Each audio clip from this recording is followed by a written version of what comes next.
Kiran, yesterday I saw your Facebook reel. Beautiful weather. We got the monsoons going on. And you were asked a question. Well, actually, you had been asked a question. Is the housing market going to crash?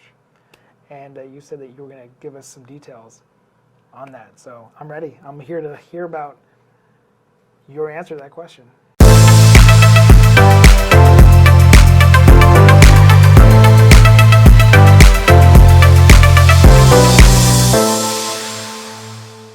No secret that the Valley market is crashing. Yesterday there were thunderstorms. I was recording this video, and then there is a lot to unpack with what's going on with the market right now.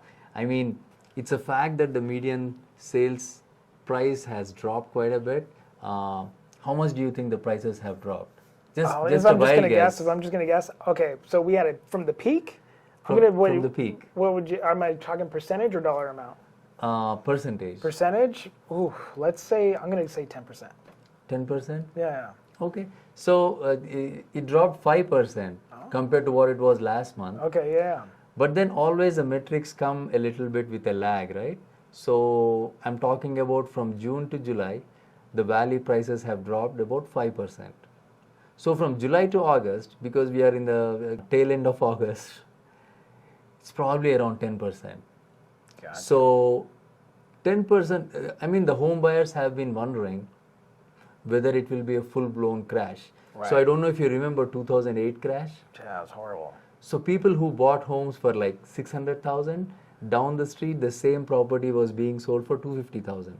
It was really a bloodbath. For those of us who've been around with that, we know how bad it got. The question is, are we going to go back to foreclosures and auctions? So watch my video I posted about 12 years ago on my YouTube channel. Okay.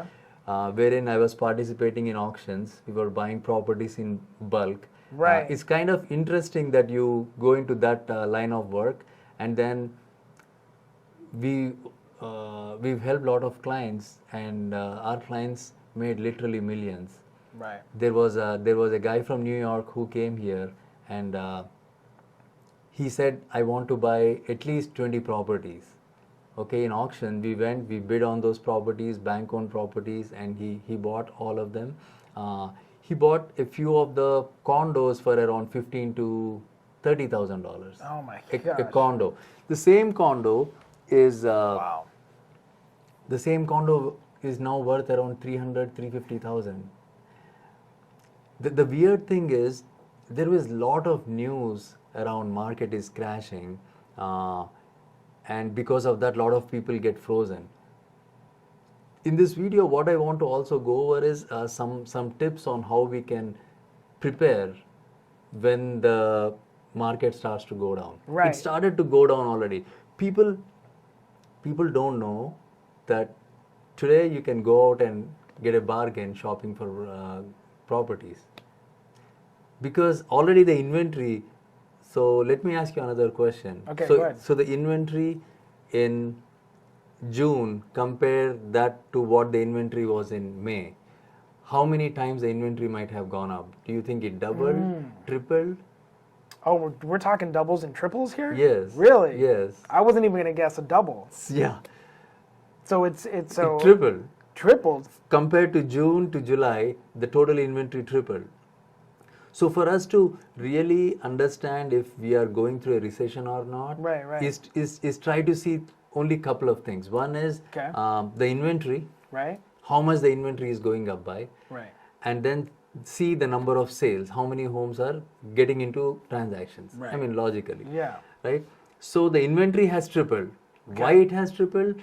Lot of sellers who've been on the fence, who were like thinking whether I should sell or not, they got the frenzy because all the news is talking about home prices. So everybody put their homes on the market at the same time. Same time, if everybody puts their homes on the market. Plus, at the same time, buyers are scared away with the higher mortgage rates. So it's like a double whammy at the same time. And obviously, the market is in a standstill because there is so much of inventory. Oh, interesting. The buyers are gone away. Right. Then we have higher interest rates. So we are in a recession already. So you have everybody saying, hey, I want to sell now at the peak before the market crashes. And everybody else is like, hey, the market might be crashing, I don't want to buy right now because of interest rates, Exactly. right? So you have these, it's a Mexican standoff. Yes, and then the thing is, it's like sheep, right? We are all social animals, including myself. I'm not really demeaning anybody calling Right, them yeah, sheep. for sure. But once the sheep lines up and goes one way, we all go in that way. Right. So that's when your intelligence has to really kick in. Right. So the second tip that I want to talk about is how prepared you are for the market, or what can you do To prepare for the market. to prepare for the market. Now, are you going to talk about on the seller side, the buyer side, both? Doesn't Both matter. sides. Okay. Both sides. I mean, including Warren Buffett, all these guys talk about, hey, if everybody is doing that, don't do that. Do something else, right? Right. Yeah, I mean, it sounds logical for people once you understand the dynamics of this. It's So hard right to do. now, It's hard to do, though. it's hard to do, but you have to do it. The example that I talked to you about, wherein people were buying homes for 15,000, 30,000, the homes are 300,000. Right. See, real estate, it's a long game. You cannot think you should buy it now and sell it next year or the year after, then you don't know what's happening. Right. So the best way is, first you have to stop associating yourself with people in your sphere of influence, which is your friends. I mean, there is nothing wrong with friends, they have good intentions, but if they are not full-blown real estate professionals who are not in the thing, Right. you cannot just trust them. So why get advice from people who aren't actively participating in the real estate market? Correct. Okay. Sounds logical. So, sounds logical, right? But we all fall into the trap. Right. Second thing that you should do is you should listen to your spouse. Because that Yeah, brings not only save a lot of marriages that way. yeah, it makes you happy there, because a lot of times, especially in WhatsApp groups and all that, people are always talking about there are some people in these WhatsApp groups who keep on like beating the horse dead, in the sense that they keep on forwarding the same messages saying, oh, market is crashing, home prices have gone down and all that. So that really feeds to the frenzy, and I think that's one of the reasons that everybody is not buying properties and they're losing out on the opportunities. So going back to the mechanism as to auctions, right? Foreclosures and auctions, we used to have them quite a bit. The reason we'll not have right now is the equity that people have has gone so high. Yeah. So in the sense that compared to what we had in 2008 to People now, were upside down in their homes then. People are not upside down in their homes in this market. people are not only that, like how many people are not upside down is the biggest question, Yeah. right? So now there is more than 50%, 48.1% of the people are have more than 50% equity in their homes. Yeah, that's really awesome. So what it means is, let's say some guy has a home that is worth 500,000. He Right. only owes 250,000. Right. Let's say if he loses his job. Right. So all the bright investors who are thinking that, oh, now also I can buy in foreclosure. The same guy in New York, if he's thinking, okay, I'll call Kiran and now next year I'll buy in foreclosure, I can guarantee and tell the New York buyer that you'll not see foreclosures in Maricopa County. The reason for that is you have so much of equity. Even if the homeowner loses his job, he'll somehow figure out, he'll ask his mom, his dad, his friends, his cousin to figure out to pay the mortgage. They don't want to lose out on the house, Right. which has doubled in price. Right. So for us to see a bloodbath of foreclosures, the values have to come down so low that people have to just let the home go. If the same home starts, if they have a loan of 250, if the same home is on the market for 200, then they foreclose. Yeah, you got to see negative equity in the home. Negative equity. Right, Then but it we're not doesn't even make close sense. to that. We're seeing double prices. So even if there is a lot of job losses, because we are expecting some job losses over a period of this few quarters now. So People have a cushion with their equity. Yeah. So that is why if you have like Tempe, Phoenix, Chandler, there is lot of jobs coming in. So there is no reason for us to panic with that. Then another thing that I want to talk about, tips for recession. So we are already in recession. Home prices are sliding down. There is no question. They are sliding down. You see the news, everything. Okay, don't even ask me. Are the home prices coming down? They are coming down. But how low will they go is the next question, right? Okay. How low will they go? For how long will they go? So historically speaking, any recession lasts from 6 months to 18 months. The recent recession that we had was just when COVID hit, then everybody stalled. That was for like less than 60 days. So that's an exception. But other than that, 6 months to 18 months is when any recession lasts. And after the 18 months, it takes about 7 years for the values to come up. So the example wherein 15,000 condos and townhomes that I talked about, right? I own a few of those. So those condos now pay around $2,000 rent. I bought it for 15,000. When did I buy it? I bought it in 2010. So it took me 12 years for me to really see the benefit of it. Yeah. So, but the friends who influenced me against buying it because they said market is going to freaking crash. I said, how low can it go? Doesn't matter, because for 15,000, 30,000, I was able to get 600-700 rent and I was pretty happy with it. Yeah. So that's what I think all of us need to be prepared for. You cannot time the lowest. You cannot time the bottom of the market. That's true. No one Because else as soon said as that. COVID hit in 2020, March, I remember people were cancelling their contracts left and right, new builders, and it only lasted for 60 days and suddenly it took off. And before people could react, the homes were like almost 20% up. So even now that's what is going to happen. So it's very important that we keep an eye on when the opportunities come. The best place to look for opportunities is in your neighborhood. It sounds strange, but even in your neighborhood, you see sellers desperate to sell. Right now, like today, you should go shop for homes. And I talk about this, about buying homes that are on your street, right? So street is an extreme, but at least in your neighborhood, you have to do it. So my tip number one is do not panic. If you panic, you tend to make hasty choices, right? Second tip is consult your friends, discuss, but always rely on your professionals. The third tip is real estate investing is a long-term game and it's not shortcut. Like you really have to be in there for 10, 12 years. I mean, it took me 12 years. And then your goal should be to lay a foundation for the next recession, because recessions keep coming. It's cyclical. 7 to 10 years you'll see a recession. So what you do right now is going to help you in the next 10 years. So the last tip is national news, right? National news, you have a lot of bad news, but real estate is hyper local.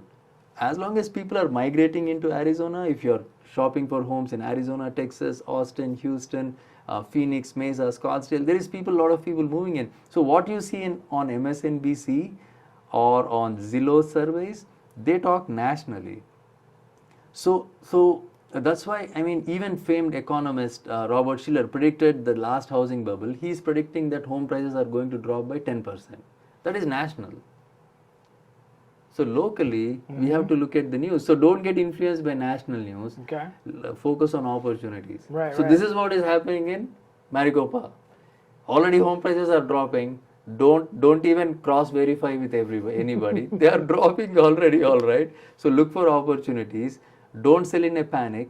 The homes always come back in 10 to 12 years. So just hang on to it and make your rent. That's good advice.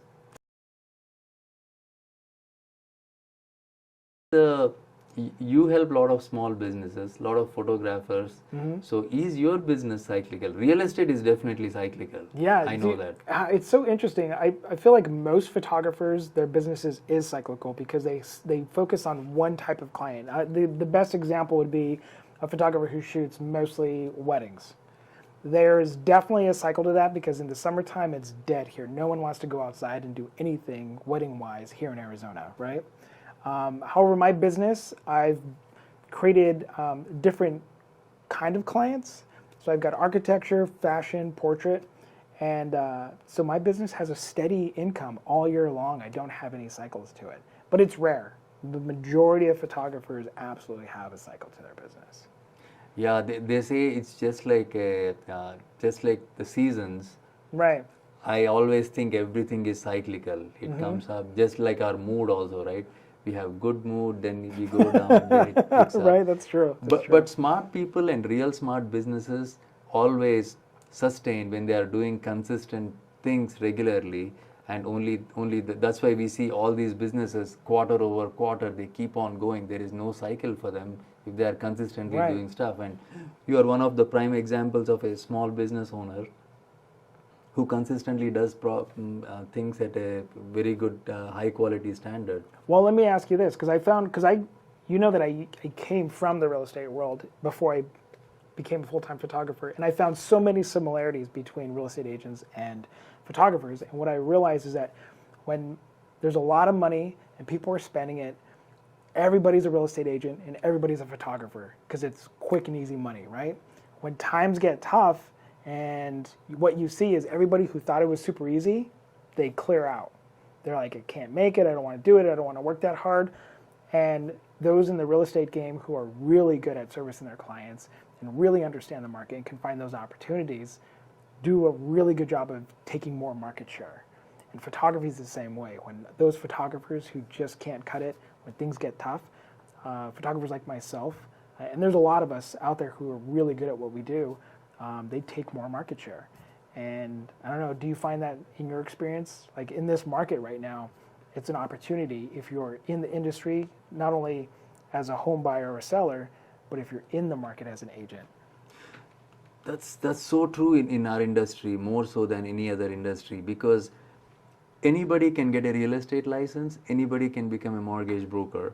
So I have a mastermind wherein I interact with a lot of top-notch real estate brokers in the valley. So if somebody wants to buy a home, I can hook them up to the right real estate agent in the valley. Mortgages, we are able to handle multiple states. So I see it all the time. People who are doing it part-time, people who have half focus because they are working a full-time job and doing this, they are actually doing a disservice to themselves. Of course, the client also get underserved with that. But unless you're hyper-focused on something, it's not going to happen, just like any other profession. Coming to this real estate market also, looking at the opportunities, unless you're hyper-focused on it, you just get your attention diluted into Netflix and YouTube, and then you're gone. You can't do it. So unless there is focus, photography is also, everybody thinks they can do it, but I've seen your photography. You've been the photographer of the year. Thanks, man. Yeah, I so appreciate that. all that, Yeah. I mean, it shows it's not the Yeah. same. And that means a lot to me. Thank you. Yeah. Well, and I think it goes with, like, think of any small business. I don't care what it is. If you're a plumber, an attorney, even like I have friends that are babysitters. You know, they do they're nannies, professional nannies. There's a difference in quality. You can tell when somebody's doing it for the paycheck versus somebody who's really passionate about whatever it is that they're doing, and they just go that extra step. I'll give you an example. There was an electrician at one of the properties that I was photographing for an architect, and the electrician was so passionate and detailed about his job that every screw in the outlets was exactly vertical. Yeah. Every single one of them. And he took the time, and I'd never seen that before. And I was like, this is a man who loves what he does, and his clients were willing to pay him a premium for that extra attention to detail. Not that turning the screw made the difference, but it's, if he's doing that with the screw, what is he doing behind the scenes where you can't see? His detail is adding extra value to his clients. See, everything, right? Life, profession, relationships, it's the same rules. Even if you want to become an investor in real estate, you have to have persistent focus, and you have to be a leader within your own right, in the sense that whatever you do, you have to be top notch. And then you just have to associate yourself with those people so that you improve your game.